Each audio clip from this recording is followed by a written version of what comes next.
بسم الله الرحمن الرحيم، والحمد لله رب العالمين، والصلاة والسلام على من بعثه الله رحمة للعالمين، وعلى آله الطيبين الطاهرين، وعلى من اتبعهم بإحسان إلى يوم الدين، ثم أما بعد، فحياكم جميعا أيها الإخوة والأخوات. نلتقي مرة أخرى مع درس جديد من شرح عمدة الفقه للموفق أبي قدامة المقدسي رحمه الله تعالى. Donc on continue bi'idhnillahi ta'ala l'explication de Umdatul Fiqh. On arrive au chapitre des conditions de la prière. باب شروط الصلاة. قال المؤلف رحمه الله تعالى: وهي ستة، أحدها الطهارة من الحدث، لقوله صلى الله عليه وسلم: لا صلاة لمن أحدث حتى يتوضأ. والشرط الثاني الوقت، ووقت الظهر من زوال الشمس إلى أن يصير ظل كل شيء مثله. ووقت العصر وهي الوسطى من آخر وقت الظهر إلى أن تصفر الشمس، ثم يذهب وقت الاختيار، ويبقى وقت الضرورة إلى غروب الشمس، ووقت المغرب إلى أن يغيب الشفق الأحمر، ووقت العشاء من ذلك إلى نصف الليل، ثم يبقى وقت الضرورة إلى طلوع الفجر الثاني، ووقت الفجر من ذلك إلى طلوع الشمس. ومن كبر للصلاة قبل خروج وقتها فقد أدركها، والصلاة في أول الوقت أفضل، إلا في العشاء الآخرة، وفي شدة الحر في الظهر. الشرط الثالث ستر العورة بما لا يصف البشرة، وعورة الرجل والآمة ما بين السرة والركبة، والحرة كلها عورة إلا وجهها وكفيها، وأم الولد والمعتق بعضها كالآمة. ومن صلى في ثوب مغصوب أو دار مغصوبة لم تصح صلاته. ولبس الذهب والحرير مباح للنساء دون الرجال إلا عند الحاجة، لقول رسول الله صلى الله عليه وسلم: في الذهب والحرير هذان حرام على ذكور أمتي حل لإناثها. ومن صلى من الرجال في ثوب واحد بعضه على عاتقه أجزأه ذلك، فإن لم يجد إلا ما يستر عورته سترها، فإن لم يكفي جميعها ستر الفرجين، فإن لم يكفهما جميعا ستر أحدهما، فإن عدم الستر بكل حال صلى جالسا يومئ بالركوع والسجود، وإن صلى قائما جاز. ومن لم يجد إلا ثوبا نجسا أو مكانا نجسا صلى فيهما ولا إعادة عليه. الشرط الرابع الطهارة من النجاسة في بدنه وثوبه وموضع صلاته، إلا النجاسة المعفو عنها كيسير الدم ونحوه. وإن صلى وعليه نجاسة لم يكن علم بها أو علم بها ثم نسيها فصلاته صحيحة، وإن علم بها في الصلاة أزالها وبنى على صلاته. والأرض كلها مسجد تصح الصلاة فيها إلا المقبرة والحمام والحش وأعطان الإبل وقارعة الطريق. الشرط الخامس استقبال القبلة، إلا في النافلة على الراحلة للمسافر، فإنه يصلي حيث كان وجهه، والعاجز عن الاستقبال لخوف أو غيره فيصلي كيفما أمكنه. ومن عداها لا تصح صلاته إلا مستقبلا الكعبة، فإن كان قريبا منها لزمته الصلاة إلى عينها، وإن كان بعيدا فإلى جهتها.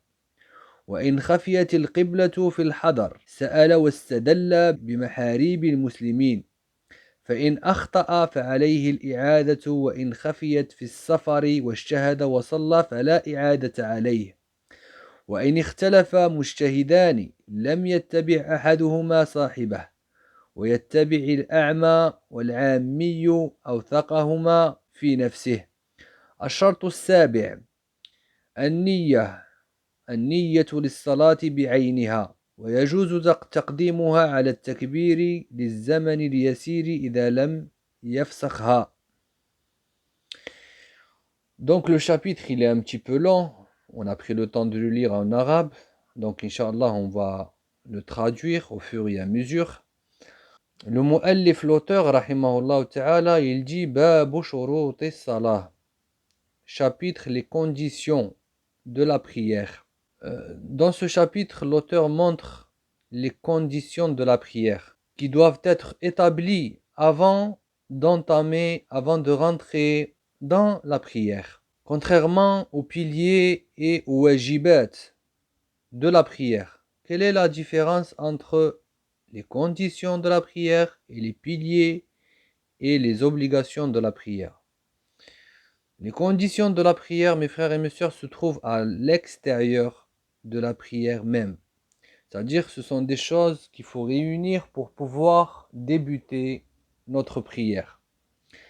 Alors que les piliers et les obligations de la prière se trouvent à l'intérieur même de la prière.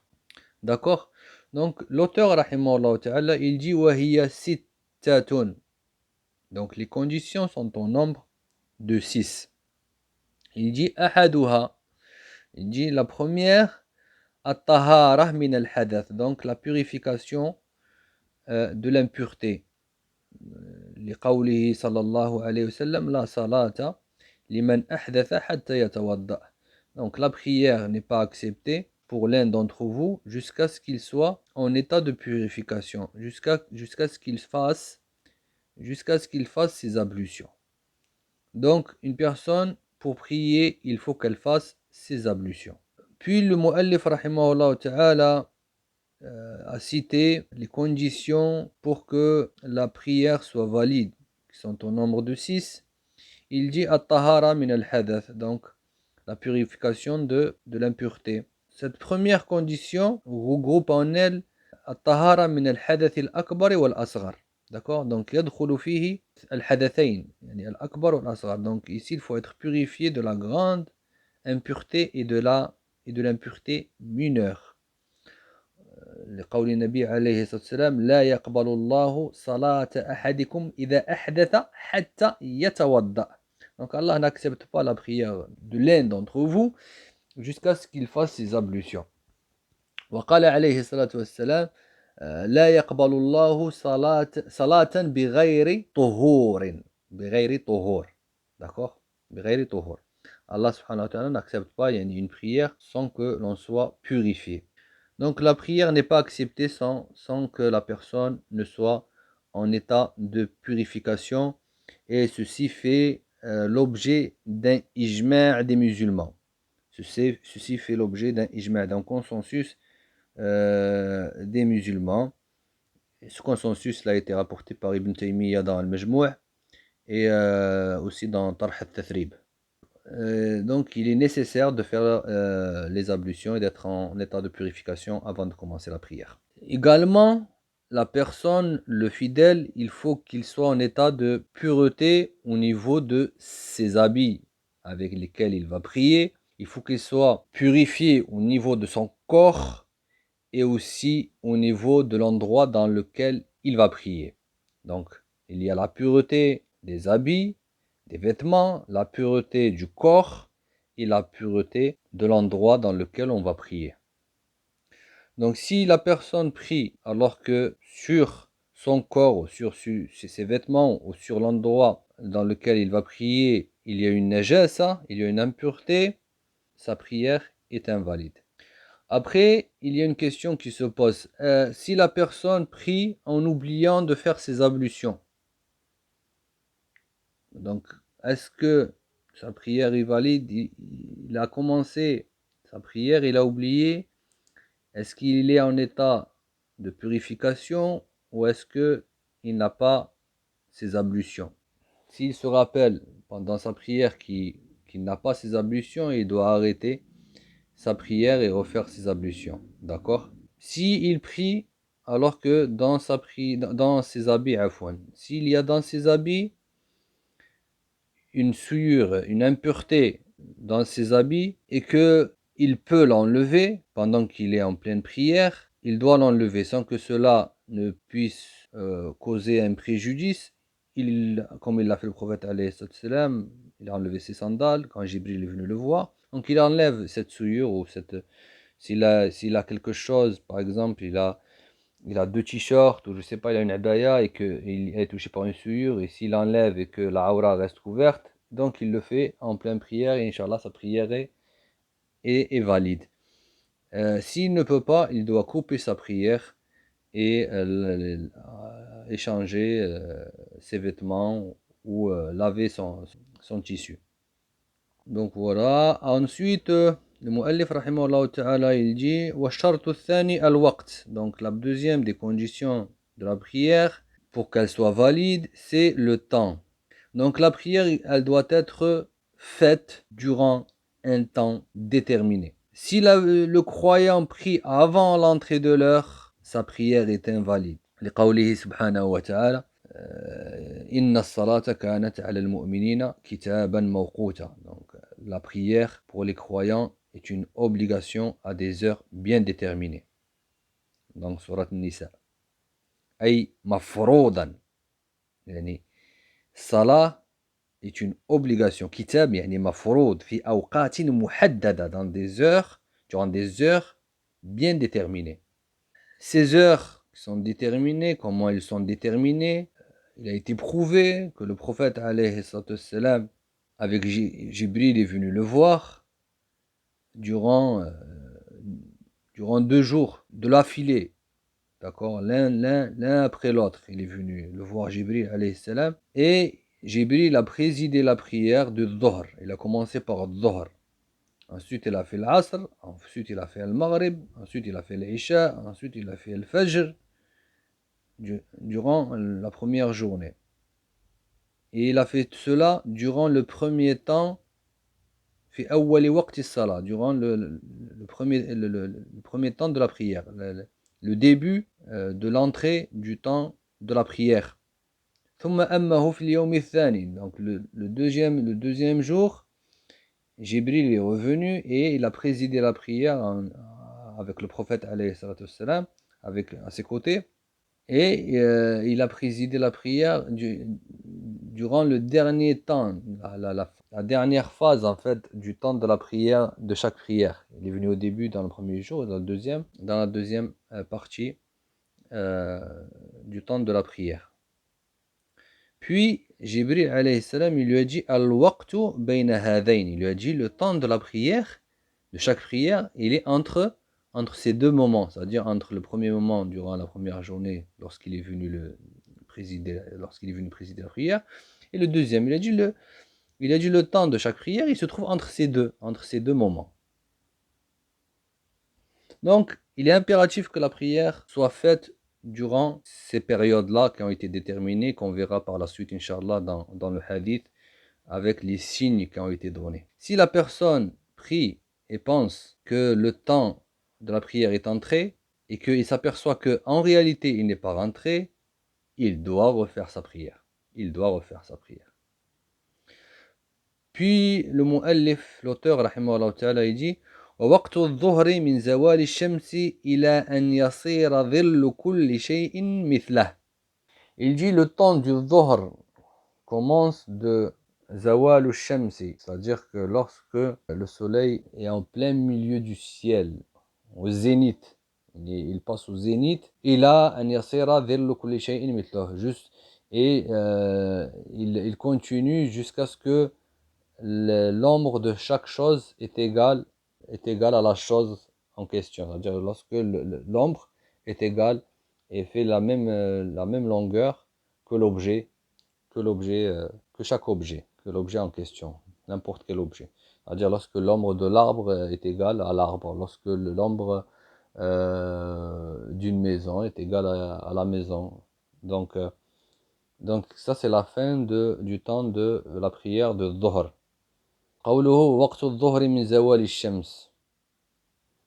Voilà, donc zawal shams, lorsque le soleil commence à, et au zénith, commence à descendre, d'accord, vers l'ouest, vers le coucher du soleil.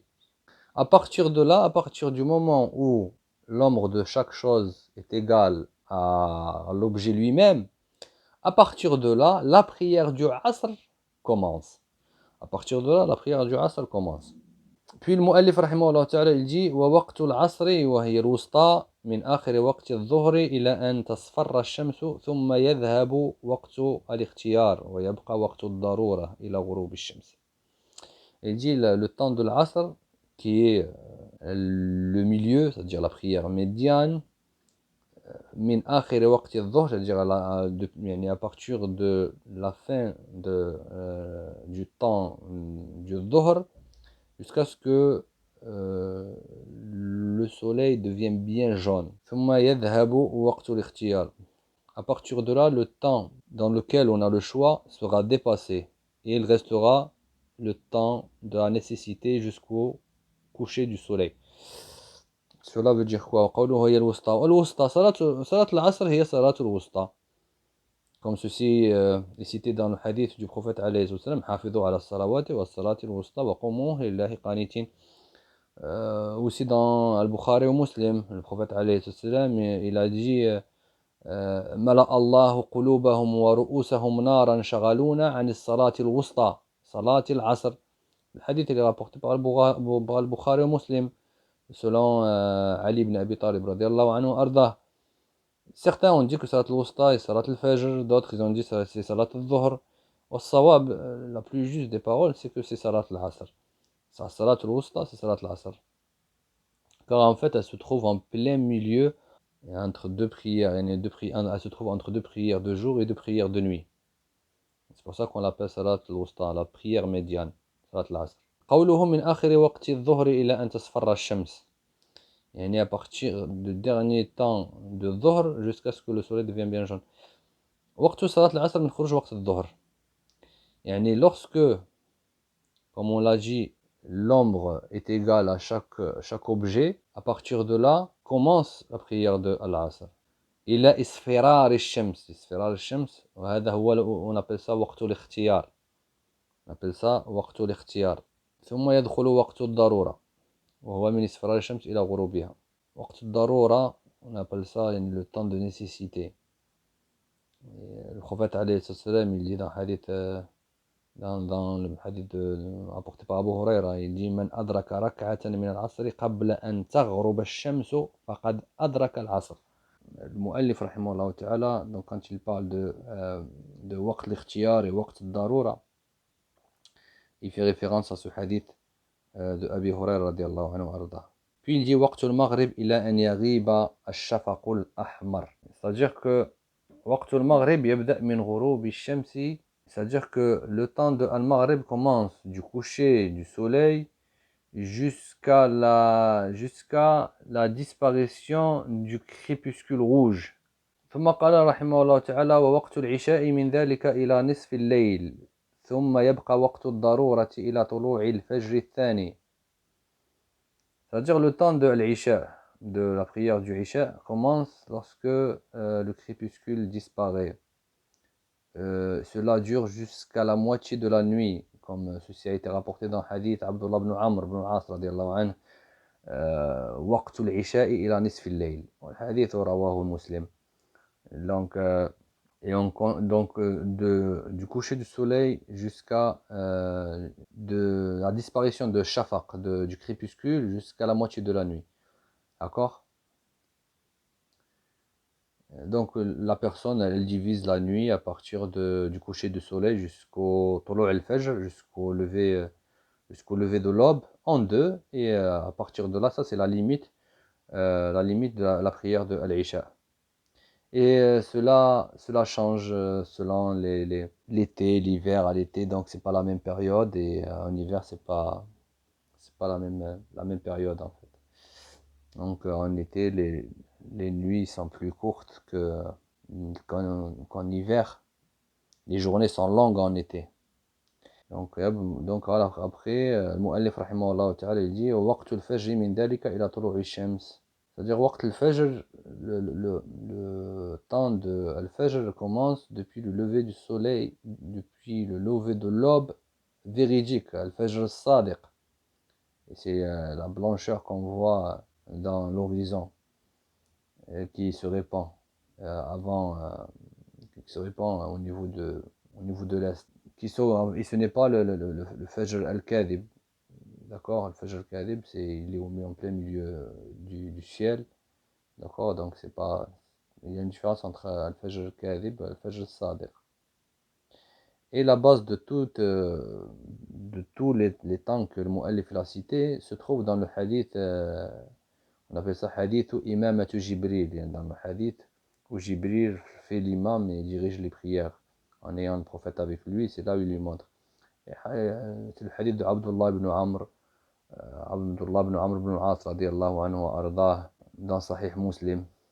قال عليه الصلاة والسلام وقت الظهر إذا زالت الشمس وكان ظل الرجل كطوله ما لم يحضر العصر ووقت العصر ما لم تصفر الشمس ووقت الصلاة المغرب ما لم يغيب الشفق ووقت صلاة العشاء إلى نصف الليل الأوسط ووقت صلاة الصبح من طلوع الفجر ما لم تطلع الشمس.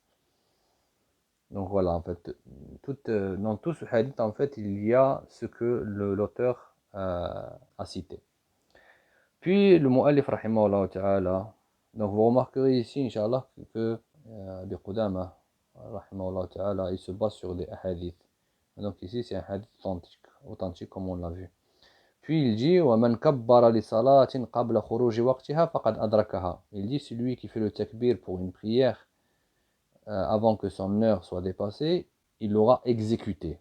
C'est-à-dire que salat, elle est valide, voilà, elle est valide. C'est-à-dire que la salat est valide si la personne fait le takbiratul ihram, donc du début, avant que son heure soit dépassée. Donc si la personne fait le takbir, c'est-à-dire à 2 secondes, 3 secondes avant que son heure soit dépassée et qu'il continue à prier malgré que l'heure est dépassée, la prière est valide. C'est ce qu'il veut dire ici. Donc elle est valide. Puis il dit رحمه الله تعالى والصلاة في أول وقت أفضل إلا في العشاء الآخرة وفي شدة الحر في الظهر. Il dit la prière est meilleure durant sa première heure, sauf pour l'Isha et lorsque il fait intensément chaud durant al-Dhuhr. Sa parole والصلاة في أول وقت أفضل. Donc comme on l'avait vu, la prière durant sa première heure, c'est-à-dire lorsque son temps entre en vigueur, est meilleur. Le prophète alayhi salam, lorsqu'il fut questionné sur les actions les plus aimées pour Allah subhanahu wa ta'ala, il a dit as-salatu ala waqtiha, donc la prière à son heure, c'est-à-dire à sa première heure.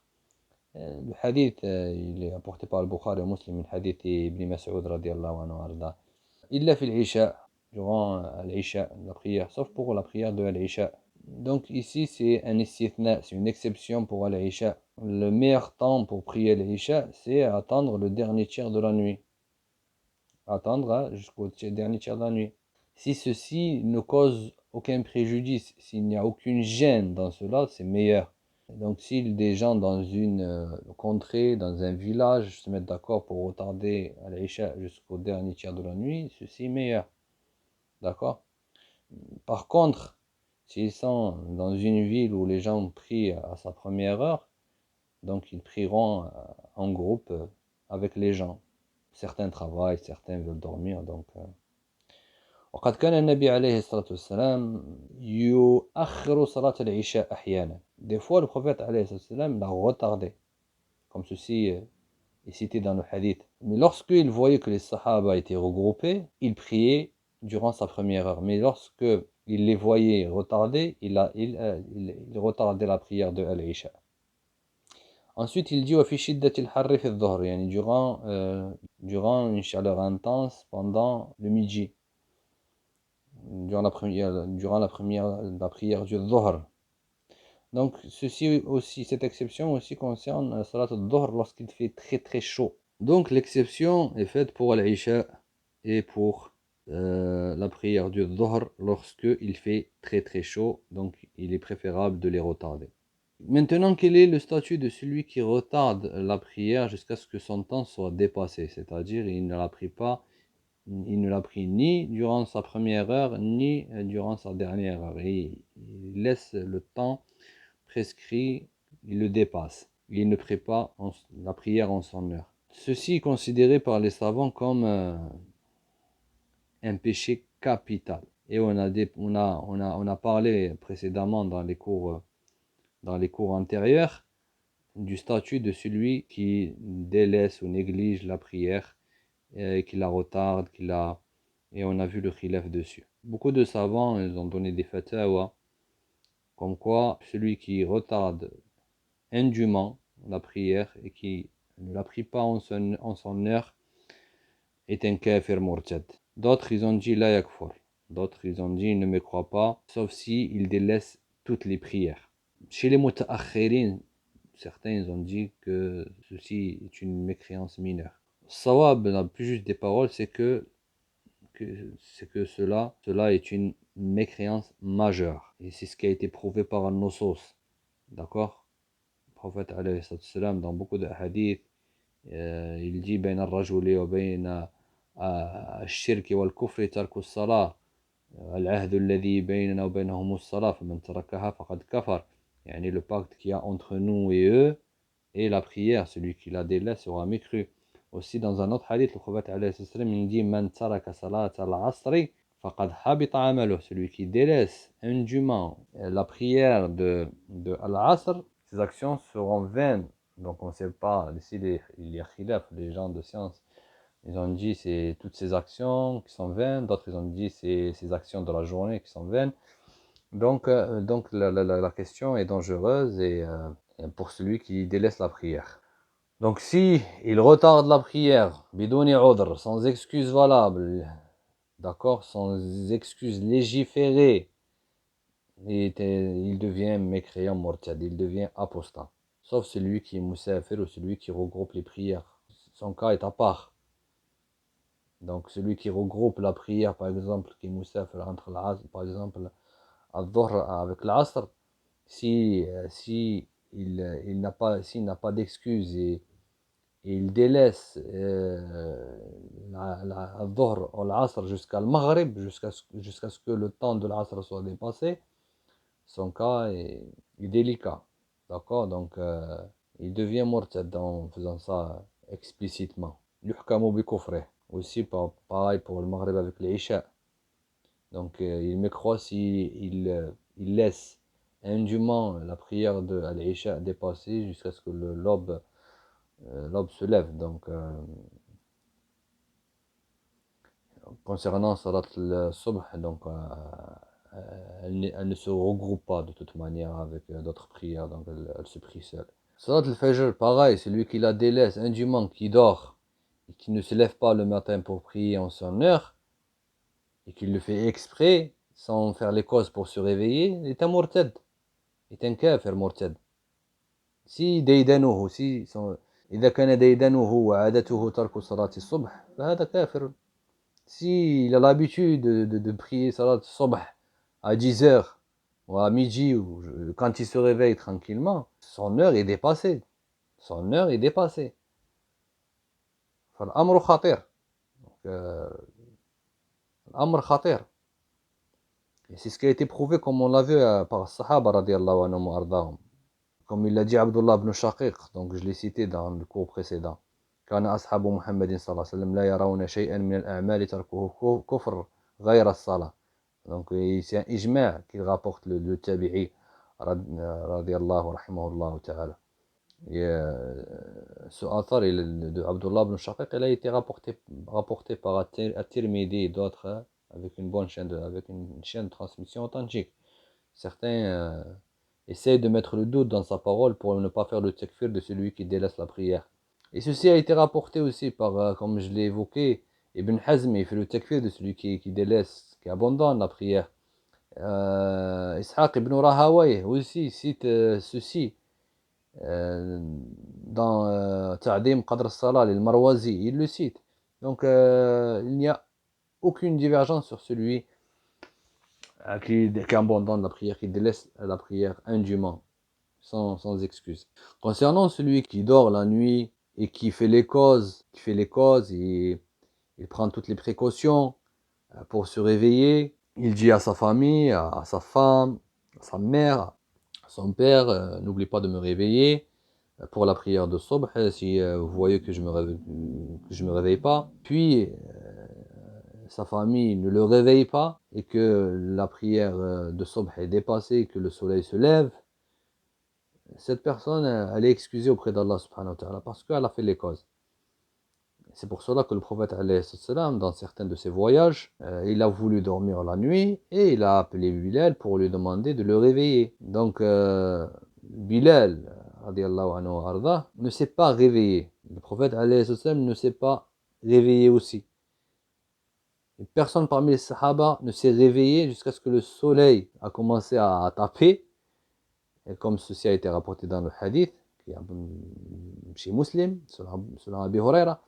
Donc le prophète, ça lui est arrivé, d'accord? Donc, mais il avait fait les causes, sallallahu alayhi wa sallam, pour se réveiller.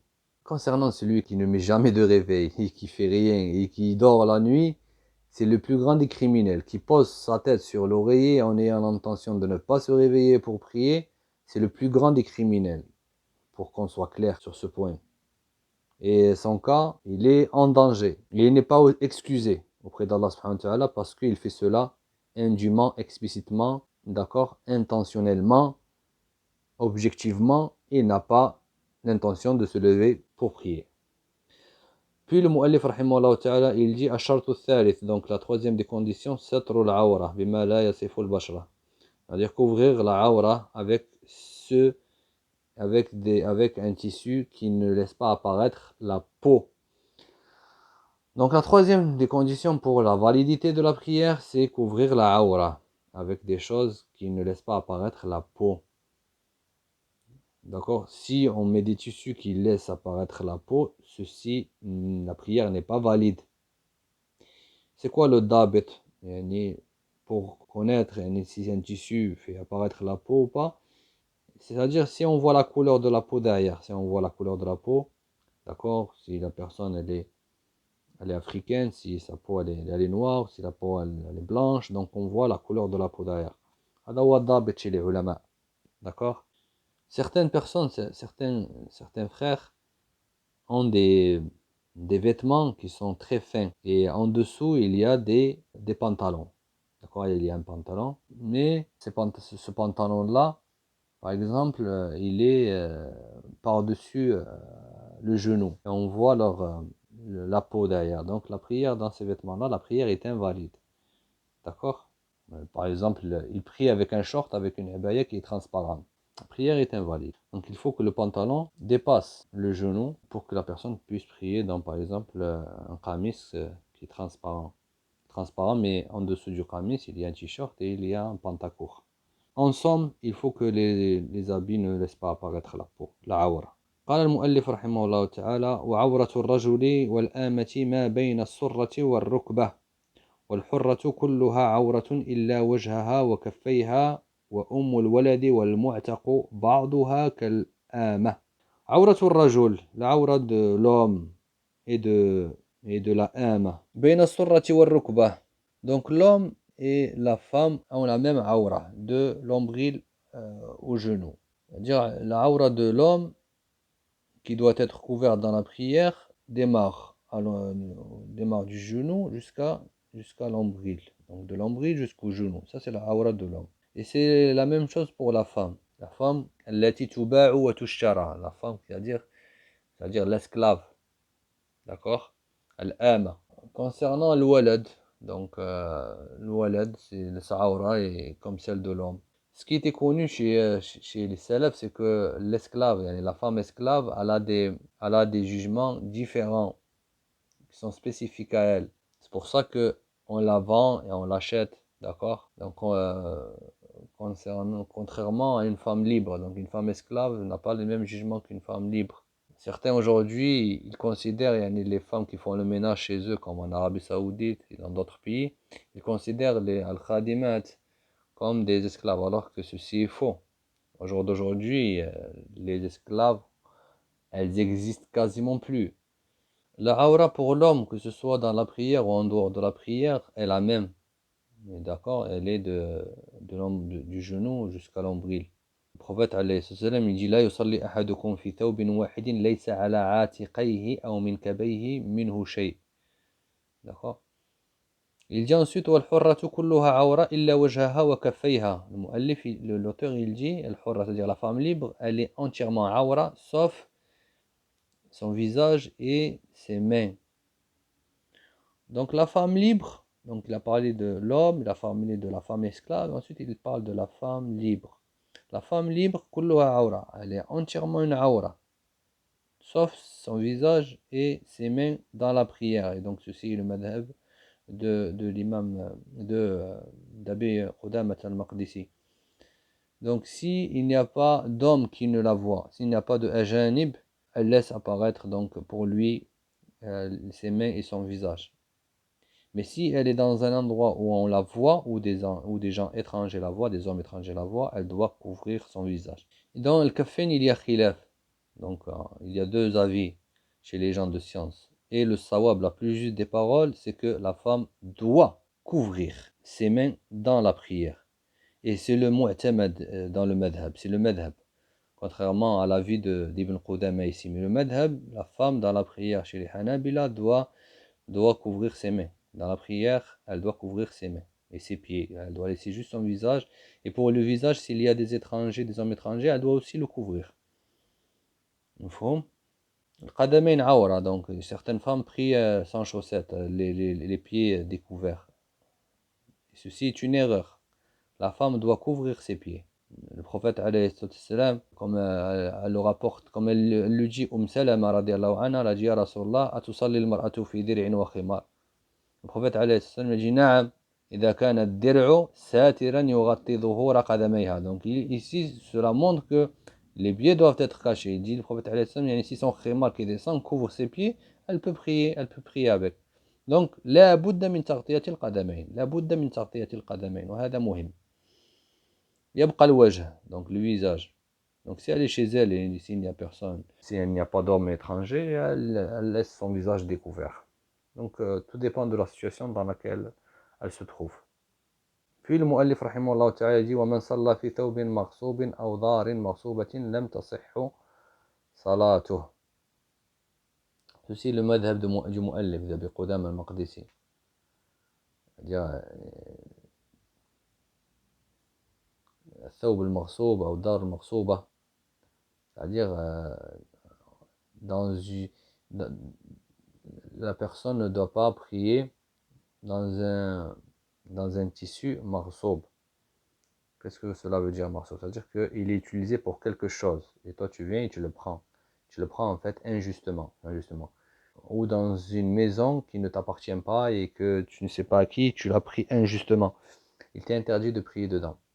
La prière est invalide à l'intérieur. C'est ce qu'il appelle ici par thawb marsoub dans le marsouba. D'accord? Certains disent la prière elle est valide avec l'ithм. La prière elle est valide avec l'ithm, c'est-à-dire que la prière est valide, mais la personne commet un péché. Thawb marsoub, c'est-à-dire aussi le harir, des vêtements faits de soie, c'est interdit de prier avec. قال المؤلف رحمه الله تعالى ولبس الذهب والحرير مباح للنساء دون الرجال إلا عند الحاجة لقول رسول الله صلى الله عليه وسلم في الذهب والحرير هذان حرام على ذكور أمتي حل لإناثها. Porter de l'or et de la soie est interdit pour les hommes et c'est autorisé c'est licite pour les femmes selon le hadith que le muallif a cité ici. La femme elle a le droit de s'embellir avec ce qu'elle veut, le dhahab avec le harir dans ses mains, dans ses doigts, mettre des bagues sur son cou, ses oreilles, des boucles d'oreilles, que ce soit en or ou en fedda ou en argent, donc ceci est autorisé pour elle.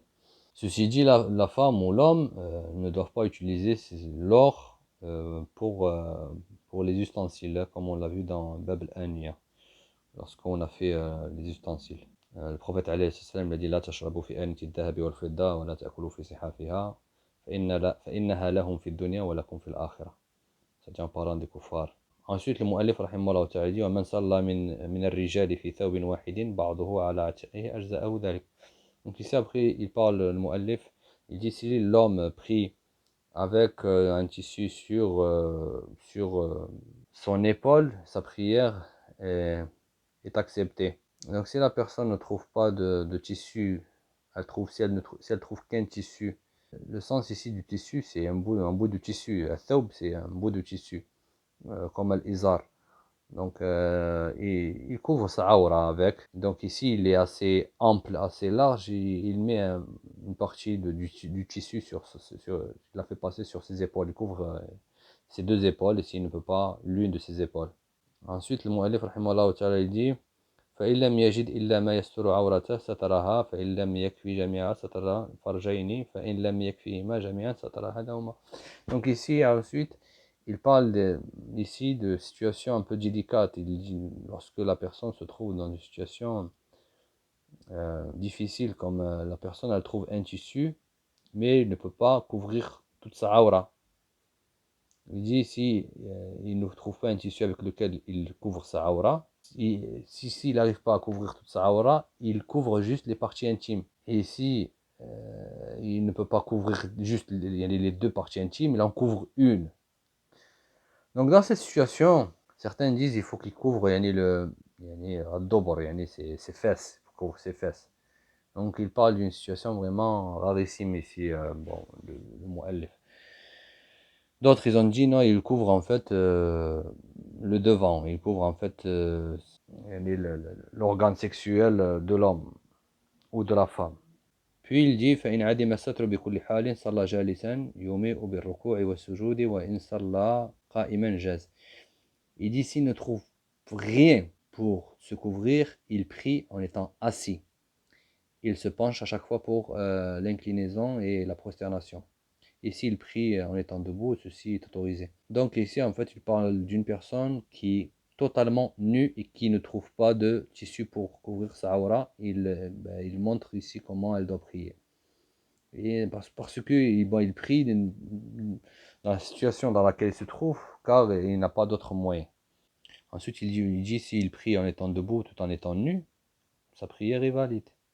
Et voilà, comme je vous l'ai dit, c'est une situation rare. C'est-à-dire, tu es dans le Sahara, tu es tout nu, et voilà, et tu n'as rien pour te couvrir. Donc, il parle de cette situation-là. Ensuite, il parle de ثوب نجس. Il dit ومن لم يجد إلا ثوبا نجسا أو مكانا نجسا صلى فيهما ولا إعادة عليه. Si la personne ne trouve pas un endroit propre pour prier, et elle ne trouve pas un tissu, des vêtements propres pour prier, elle trouve des vêtements qui sont touchés par une souillure, et aussi des endroits qui sont touchés par une souillure. Il dit, elle prie dans ces endroits-là et dans ce tissu-là, et elle n'a pas à refaire sa prière. Pourquoi? Comme on l'a évoqué, parce qu'il est excusé, il n'a pas d'autre moyen. Donc il prie dans le tissu ici, d'accord? Il prie dans le tissu dans lequel il y a najasa, et par contre il ne prie pas en étant nu, d'accord? Donc le moins catastrophique, c'est qu'il prie dans najasa, d'accord? Et il ne doit pas refaire sa prière dans cette situation-là, et c'est le choix et l'avis de Cheikh l'Islam Ibn Taymiyyah rahimahullah ta'ala. Malgré que le madhab des Hanabila, malgré que le madhab des Hanabila disent qu'il doit refaire. Il doit refaire sa prière s'il prie dans le tissu qui est touché par l'impureté.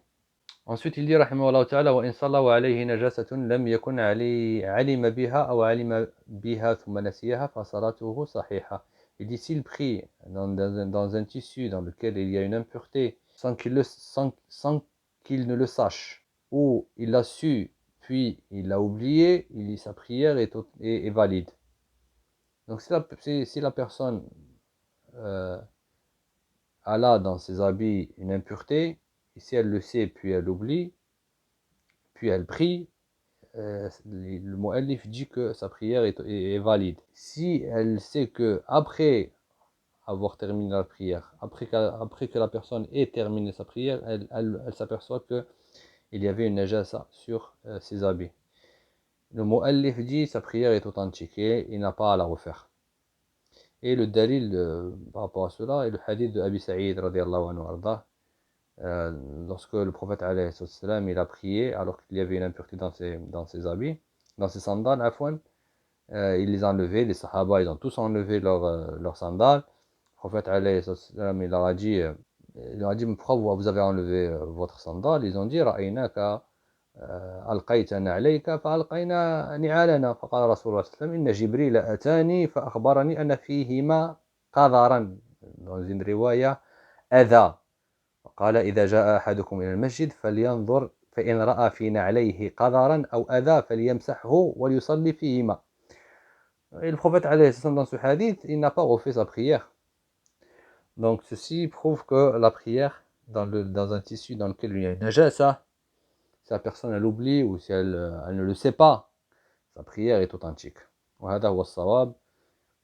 Comme je l'ai dit tout à l'heure, le madhab dit le contraire. Le madhab des Hanabila, il dit non, il doit refaire sa prière. Le madhab, il dit il doit refaire sa prière.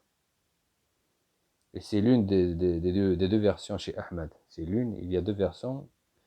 Et le mu'tamad chez Hanabila, c'est que la personne doit refaire sa prière. Puis le mu'allif rahimahullah ta'ala dit wa in alima biha fi salati azalaha wa bana ala salati. Donc voilà, si la personne elle s'en aperçoit durant sa prière, elle enlève l'impureté. D'accord? Elle enlève l'impureté. والأرض كلها مسجد تصح الصلاة فيها إلا المقبرة والحمام والحش وأعطان الإبل وقارعة الطريق. Donc il dit الأرض كلها مسجد تصح الصلاة فيهما. Ceci en se basant sur le hadith de Jabir ibn Abdullah. Le prophète alayhi salam, il a dit أعطيت خمسا لم يعطهن أحد قبلي. Il a cité وجعلت لي الأرض مسجدا وطهورا فأيما رجل من أمتي أدركته الصلاة فليصلي. Donc toute la terre représente un masjid, une mosquée, d'accord? Toute la terre, elle est tahour, elle est propre, elle est pure. هذا هو الأصل. Donc ceci est la base. Il y a une exception. Le mu'allif rahimahullah ta'ala, il dit à l'exception de certains endroits dans lesquels la prière est invalide. Il a dit illa al-maqbara, donc le cimetière. Ensuite il a dit le hammam, d'accord? Al-maqbara wal hammam, en se basant sur le hadith al-ardu kulluha masjidun tasihhu as-salatu fiha illa al-maqbara wal hammam. إلا المقبرة والحمام. والحديث صحيح. المقبرة لأنها ليست مكانا للصلاة. المقبرة ليست مكانا للصلاة. والصلاة فيها من وسائل الشرك بالله سبحانه وتعالى. يعني la prière dans des cimetières est une cause menant vers le polythéisme, vers le shirk. فلا تجوز. الحمام, la douche. On ne prie pas dans les douches. C'est un endroit où on enlève, où on découvre, on dévoile la aura. D'accord? Ceci est interdit. Le hadith du prophète alayhi salam, man kana yu'minu billahi wal yawmil akhir, fala yadkhul al-hammam illa bi izar. Celui qui croit en Allah et au jour dernier, qui ne rentre pas dans les douches qu'en portant un izar. En couvrant sa partie intime. Hadith ta'if, walakin lahu shawahid. Hadith que je viens de vous citer. d'accord له شواهد. المقصود بالحمام الحمامات يعني العامة التي كانت توجد في الشام وفي المدينة وفي غيرها من البلدان.